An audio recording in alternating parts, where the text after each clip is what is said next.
In some ways, Submariner is a couple of tops 10. You want to count it twice? One of them is this.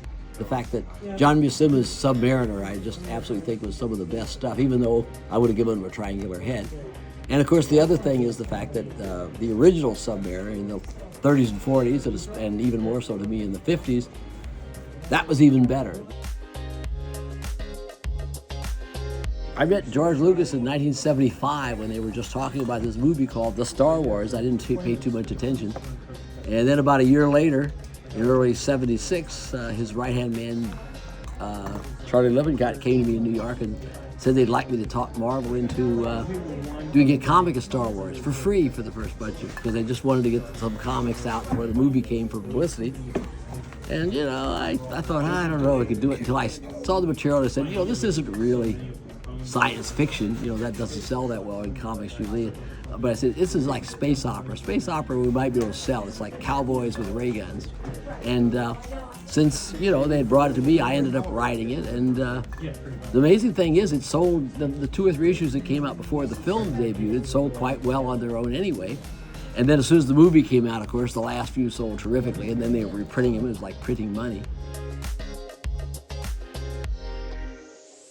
Yeah, Secret Origins was a really pet project.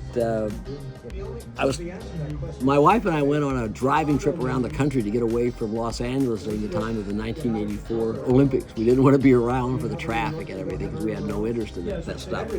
So we drove all around the country through Montana and everything. And as we did, naturally, I would be thinking about comics part of the time, some of the time. And it suddenly occurred to me that it would be really fun to have a book that told the origins of the superheroes, the old origins, and retold them for a modern audience, instead of just printing the old stories where they wouldn't be so interested in the writing and the art. This way I could kind of update the writing a little bit. We'd have, you know, major artists, you know, like Jerry Ordway and people and Gil Kane drawing them. And they went for that right away. They pushed me to have, instead of doing the chronological order I want, they made me do like Superman and Batman kind of first. Superman would have been pretty early anyway, so it wasn't a big deal. And, you know, it became a good series. This cover I was so pleased with because it's Ordway's drawing around a drawing of Wayne Boring's Superman, inked by Ordway, and it's just a perfect combination. It was just a wonderful, fun book to do. A couple of stories didn't work out well, but we even did Dr. Occult, the pre-Superman character by Siegel and Schuster. The reason I feel that Marvel Spotlight Ghost Rider #5 here is the one to would be my favorite rather than Ghost Rider #1 is this is the only one that I really had that much to do with, just to help get the series launched. Once it was going, then it was Gary Friedrich and other people who handled it. This would definitely be one of my top 10, The Invaders. This is the first full issue after the giant-sized Invaders. When I quit being editor-in-chief, I wanted to do some books that would keep me out of the Marvel mainstream, you know, like Conan did.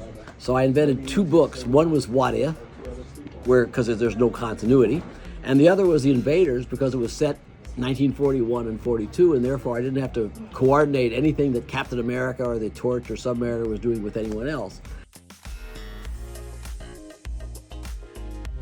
The Incredible Hulk #181, that would be in my top 10. It would have to be simply because once I had the, you know, the general idea, the Canadian, the name, the fact that he was short and really fierce, I mean, you know, that was my, you know, contribution to it. Then of course I turned it over to Len to write and do a story with, and Len added a lot of stuff, made it, you know, the adamantium and the fact he was a mutant, which is not endemic in the character.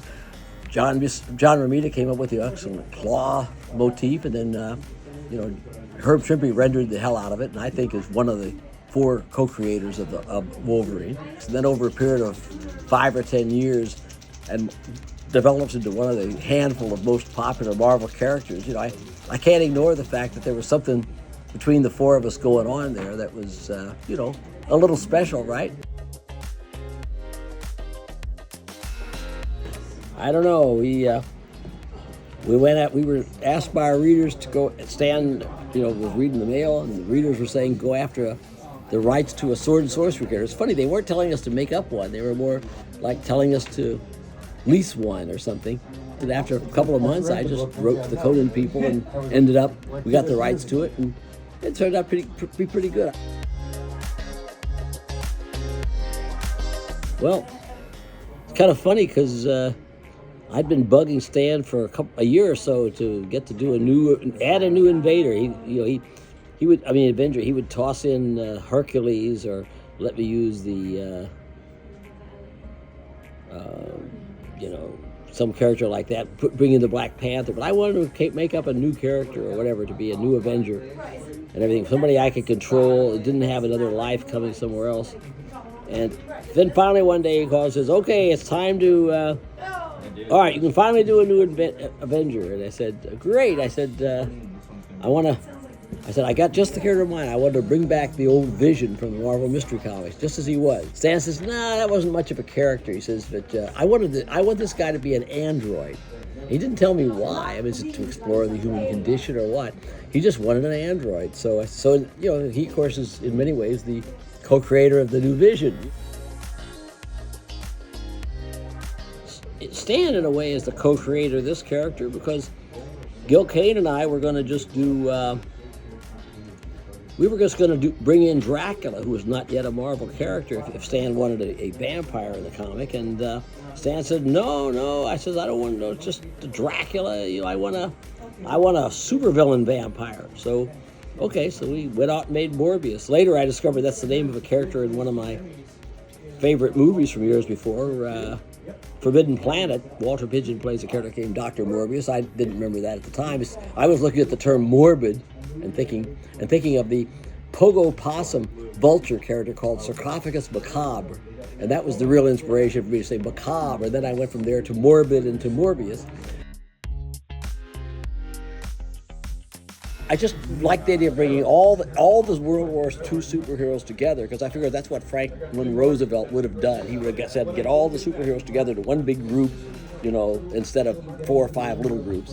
And I just wanted to write them all. I wanted to write Hawkman, I wanted to write Superman, and I wanted to write Johnny Quick, and characters nobody ever heard of. And it's a wonder. The fact that it survived for 70 issues is amazing to me.